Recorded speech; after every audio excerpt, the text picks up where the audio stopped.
Aplicaciones en fertilidad. Los trastornos relacionados con la fertilidad se pueden dividir en trastornos de esterilidad y de fertilidad. En la esterilidad encontramos dos subtipos, la primaria y la secundaria, y también la infertilidad la podemos dividir como primaria y secundaria. Esto es solamente a manera de introducción, porque no vamos a abundar en definiciones, porque no es lo que nos convoca en esta oportunidad. También podemos dividir a los tratamientos en dos tipos. Los de baja complejidad, que estos involucrarían a las relaciones sexuales programadas y las inseminaciones, y los de alta complejidad, como por ejemplo fertilización in vitro, inyección intracitoplasmática de semen, biopsia preimplantaria y transferencia de embriones criopreservados. Ahora bien, entre la clasificación que se mencionó muy al pasar a manera de introducción y los diferentes tipos de tratamiento de fertilización asistidas, hay una gran brecha entre uno y otro. Y en esta gran brecha cabe el diagnóstico. Y dentro del diagnóstico, el ultrasonido es una herramienta muy importante. El diagnóstico juega un rol importantísimo en el estudio y hasta en el tratamiento de la fertilidad.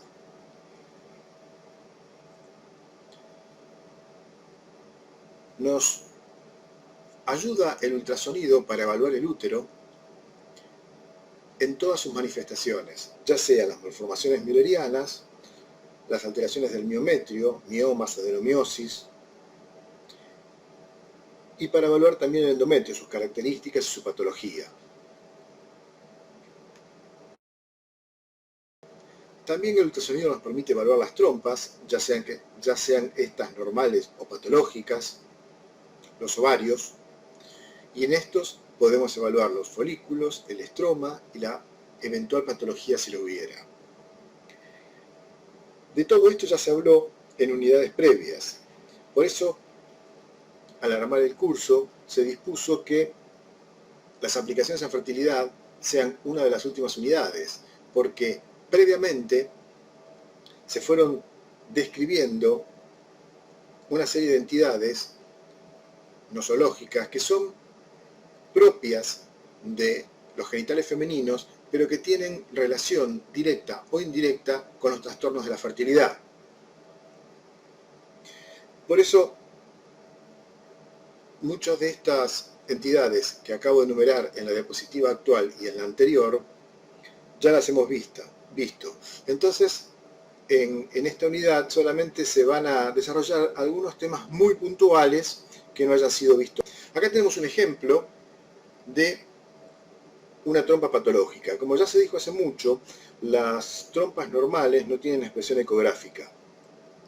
Sin embargo, las trompas patológicas sí. Y aquí estamos viendo una secuela de una enfermedad pelviana inflamatoria, o sea, un hidrosalpinx.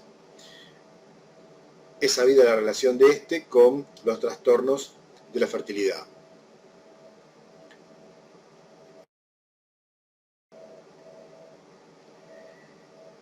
En los ovarios que no se haya visto antes, vamos a hablar de cómo evolucionan la fisiología ovárica y de qué se trata el concepto de reserva ovárica. Se entiende por tal la capacidad de los ovarios para responder al estímulo de gonadotrofinas con un adecuado desarrollo folicular.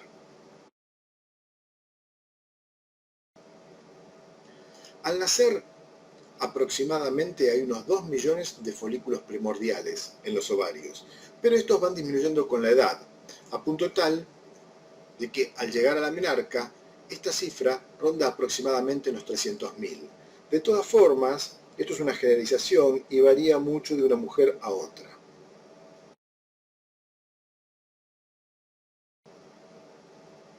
¿Cómo se estudia la reserva ovárica? Bueno, hay una técnica específica que se debe respetar. Siempre, por supuesto, con ecografía transvaginal se debe hacer el estudio en los días 3 a 7 del ciclo. Y hay que hacer un recuento de los folículos antrales. Ya vamos a ver qué entendemos por folículos antrales. Y también hay que medir el volumen ovárico. Es una de las pocas circunstancias en las cuales el volumen ovárico nos ofrece algún dato de utilidad. Se considera una reserva ovárica disminuida cuando cumple con alguno de estos dos criterios: cuando hay menos de 5 folículos antrales o un volumen ovárico menor de 3 centímetros cúbicos.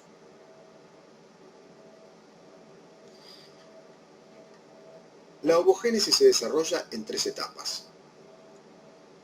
En una primera etapa hay un crecimiento preantral, o sea que los folículos primordiales maduran y llegan a medir hasta 0,2 milímetros, pero no son visibles ecográficamente porque no contienen líquido. En una segunda etapa se desarrolla lo que se conoce como crecimiento tónico. Esta segunda etapa es independiente de las gonadotrofinas. Aquí los folículos primordiales maduros comienzan a llenarse de líquido y adquieren un diámetro que va entre los 2 y 10 milímetros. O sea que los folículos antrales son aquellos folículos que miden entre 2 y 10 milímetros y son observables, son individualizables por ecografía. Y luego hay una tercera etapa de crecimiento exponencial, en donde se selecciona un folículo que se va a convertir en el folículo dominante, o sea, va a haber una dominancia folicular. Acá estamos viendo una ecografía endocavitaria. En esta vemos un ovario, y este ovario presenta varios folículos antrales, folículos que se expresan como de forma redondeada, anecoicos, y que miden entre 2 y 10 milímetros. ¿Cómo evolucionan los folículos antrales? Bueno, se los puede subdividir en pequeños, que son los que miden entre 2 y 6 milímetros, y grandes, que son los mayores de 6 milímetros. Los folículos pequeños entre 2 y 6 son absolutamente independientes de las gonadotrofinas. Los grandes también son independientes, sin embargo, alguno de ellos va a ser seleccionado en los primeros días del ciclo y va a crecer diferenciándose del resto del grupo, que suelen formar entre 3 a 11 folículos antrales.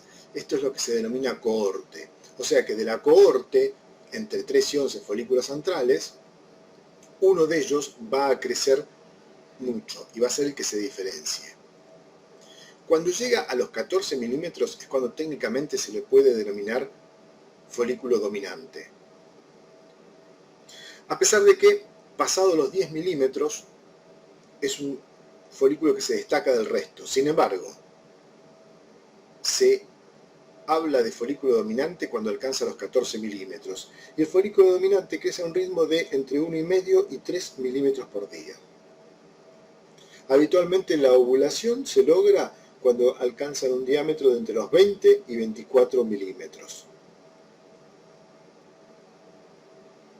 Acá estamos viendo una ecografía endocavitaria. El transductor está apoyado sobre el parénquima gonadal y se observa claramente la presencia de 2 folículos, un folículo antral y un folículo dominante.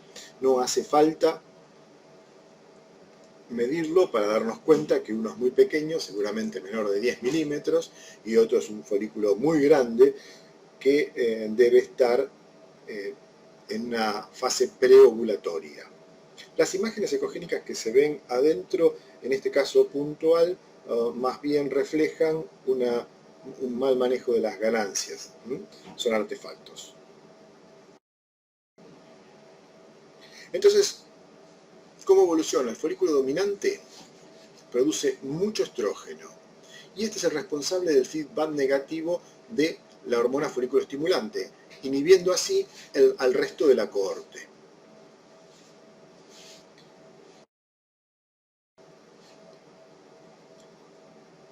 Dijimos que aproximadamente entre las 20 y 24 milímetros de diámetro se produce la ovulación.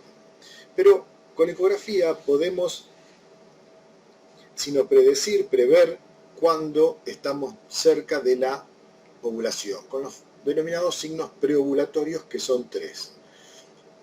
El primero es el cumulus ophorus.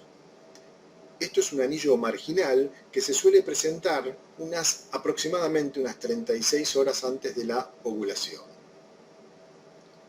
El otro es el signo de la crenación. Es un halo hipoecoico que se presenta por la separación de dos capas, que son la teca y la granulosa. Y se suele hacer presente aproximadamente unas 24 horas antes de la ovulación. Y el signo del borde dentado es un signo de ovulación inminente. Ya los vamos a ver. Otra ecografía endocavitaria, se apoya el transductor sobre la gónada y estamos viendo claramente parénquima ovárico, algunos folículos antrales, un folículo dominante y el primer signo preovulatorio que aparece, que es el cúmulus ófuros. El cúmulus ófuros se presenta como un anillo marginal, que podríamos compararlos, para los que hacen ecografía obstétrica, suele recordar la imagen de un saco vitelino, o los que hacen ecografía general, parece la imagen de un ureterocele. ¿A qué me refiero a esto? Aquí lo estamos viendo. Es como un anillito que se presenta en un margen del folículo dominante. Y como ya se dijo antes, suele estar presente o hacerse evidente aproximadamente unas 36 horas antes de la ovulación. Y aquí estamos viendo otro signo, el signo de la crenación, quizá más sutil pero observable, y es la separación de las capas granulosa y de la teca. Aquí está, estamos viendo una doble línea ecogénica, la externa un poco más importante, y en el medio una imagen hipoecoica. Este es el signo de la crenación, que se presenta aproximadamente unas 24 horas antes de la ovulación. Ahora bien, el signo de la crenación también es evolutivo, se va haciendo más evidente. En esta ecografía endocavitaria estamos viendo el ovario, parénquima ovárico, folículo dominante, folículos antrales, y estamos viendo un signo de la crenación, pero ya más grosero, más evidente, mucho más notable. Y lo estamos viendo en dos sectores. Aquí los estamos viendo. Hay una separación de la granulosa y la teca que ya no pasa desapercibida. Son dos membranas bien delimitadas. Esto quiere decir que la ovulación es inminente. Y los signos de ovulación inminente, habíamos dicho, cúmulus ófuros unas 36 horas, crenación unas 24 horas, una crenación muy marcada es una inminencia de ovulación, y hay otro signo de inminencia de la ovulación que no siempre está presente,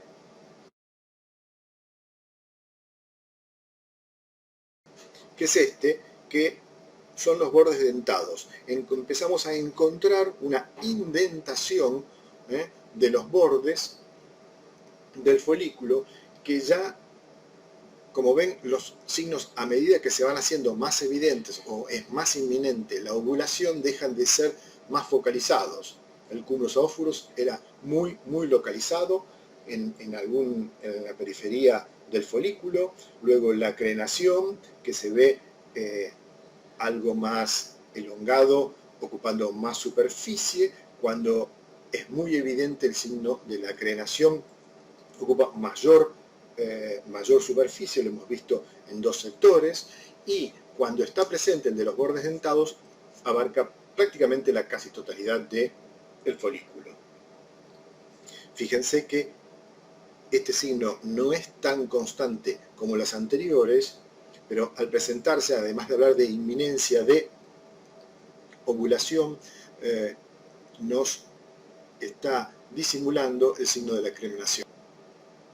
¿Y cuál es la evolución natural? Bueno, luego de la inminencia de la ovulación, por supuesto, viene la ovulación, que consiste en la rotura folicular. Entonces, el folículo disminuye de tamaño, se puede volver un poquito más irregular y suele aparecer una pequeña cantidad de líquido libre en fondo de saco de Douglas. Y a esto lo sigue la luteinización, en donde el folículo se vuelve francamente irregular, tiene ecos internos heterogéneos, se vuelve hipoecoico y ya no anecoico, y lo que es muy característico es el anillo vascular periférico.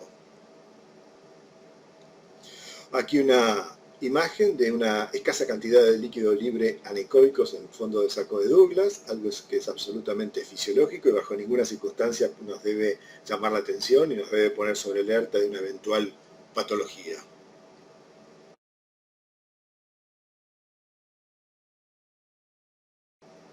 Y acá estamos viendo también ecografía endocavitaria, estamos viendo un ovario, un parénquima ovárico, y podría pasar desapercibido el cuerpo lúteo, porque, como se dijo, el cuerpo lúteo es un folículo que se luteinizó, que se achicó, se volvió un poco irregular, tiene ecos hipoecóicos, pero muchas veces, aquí lo estamos viendo en la parte inferior, más caudal de esta imagen ovárica, pero muchas veces puede pasar desapercibido porque la ecogenicidad puede ser similar a la del parénquima. Ahora bien, este cuerpo lúteo que estamos viendo aquí, como todo cuerpo lúteo, se puede poner fácilmente en evidencia y podemos certificar que lo que entendemos imagenológicamente como un cuerpo lúteo lo es cuando utilizamos Doppler, ya sea color o de energía. Porque se pone en evidencia el anillo vascular. El cuerpo lúteo está muy vascularizado, tiene una irrigación importante perifolicular, y simplemente encendiendo el Doppler de energía o el Doppler color lo vamos a ver en forma muy sencilla. En este momento es oportuno hacer una aclaración. Alrededor de los folículos hay ciertas alteraciones en el crecimiento o en su evolución que habían sido mencionadas, pero quiero dejar muy en claro dos cosas. Primero, el folículo cuando no se rompe, o sea, cuando no se ovula, se llama folículo persistente y puede quedarse de un tamaño fijo o puede ir aumentando de tamaño. Pero lo más importante que hay que saber es que el cuerpo lúteo, o sea, el folículo luteinizado, es el que más probabilidad tiene de hacer una hemorragia. Entonces, no nos llama la atención que un cuerpo lúteo se convierta en un folículo hemorrágico. Y es por eso que los folículos hemorrágicos son más frecuentes en la segunda mitad del ciclo o con una alteración del ciclo, más que en la primera mitad del ciclo.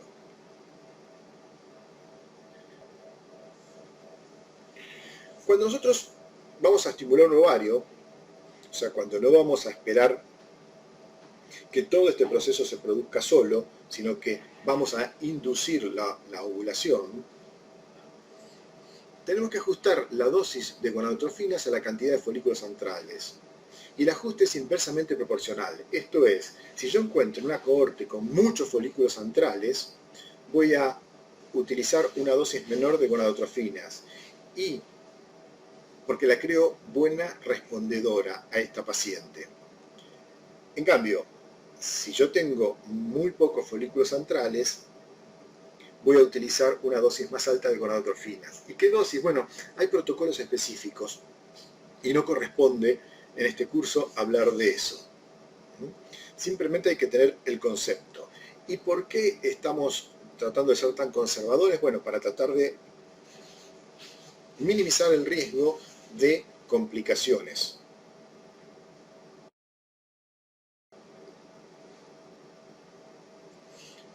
Una vez que logramos un folículo de un tamaño adecuado, nosotros tenemos que ir a rescatarlo tenemos que hacer intervencionismo guiado por ultrasonido. Y por eso me refería al principio de que el ultrasonido fue un rol muy importante en la evaluación de la paciente con trastornos de fertilidad, tanto diagnóstico como terapéutico, por cuanto vamos a guiar procedimientos con ultrasonido. La aspiración folicular es quizá uno de los ejemplos más específicos de esto. Se hace, por supuesto, por vía transvaginal, con anestesia paracervical. Hay que hacer un abono anestésico en horas 3 y hora 9, teniendo en cuenta de que primero hay que aspirar, por supuesto. Y es muy sencillo, se separa el fondo de saco lateral izquierdo y lateral derecho, y en donde se ve una diferencia entre rugosidad propia de la vagina y una superficie más lisa que corresponde al cuello, ahí se hace el abono anestésico. Se penetra con la aguja a través de la guía y se hacen los lavados foliculares para rescatar los ovocitos. No se usa gel, no se debe utilizar gel en este procedimiento. Entonces se suele colocar una guía que va ad hoc del transductor endocavitario. Algunos equipos tienen la posibilidad de marcar una especie de ruta con una línea de puntos que es a donde se va a dirigir la aguja. Otros no lo tienen, no hace falta, porque como se ha visto en las ilustraciones, en las imágenes que ilustraban la presentación, lo que tiene de inigualable la vía endocavitaria es que nos posicionamos en el fondo del saco y estamos al lado de la gónada. Entonces no tenemos prácticamente ningún riesgo ni de errarle ni de punzar víscera hueca.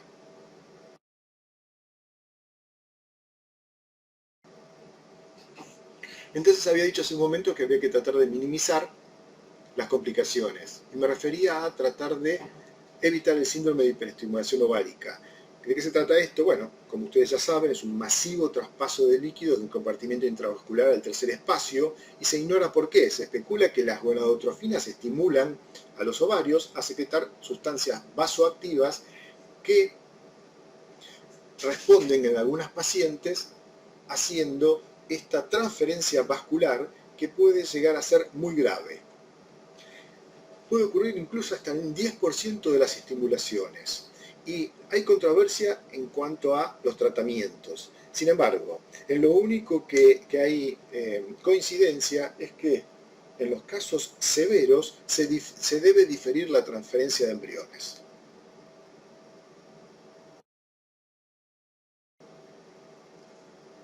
Acá estamos viendo un ejemplo de hiperestimulación ovárica. Aunque no están medidos, comparen ustedes lo que es el extremo del transductor, que están viendo arriba, con las dos gónadas. Además de eso, fíjense que las gónadas están una junto a la otra, una al lado de la otra, y ocupan toda la imagen. Y si quieren medirlas, las pueden medir porque tienen una regla al costado. Y van a ver que son dos ovarios muy grandes. Y no solamente son dos ovarios muy grandes que por su volumen grande están tocándose uno con otro, sino que alrededor de ellos hay líquidos. Esto es una hiperestimulación ovárica.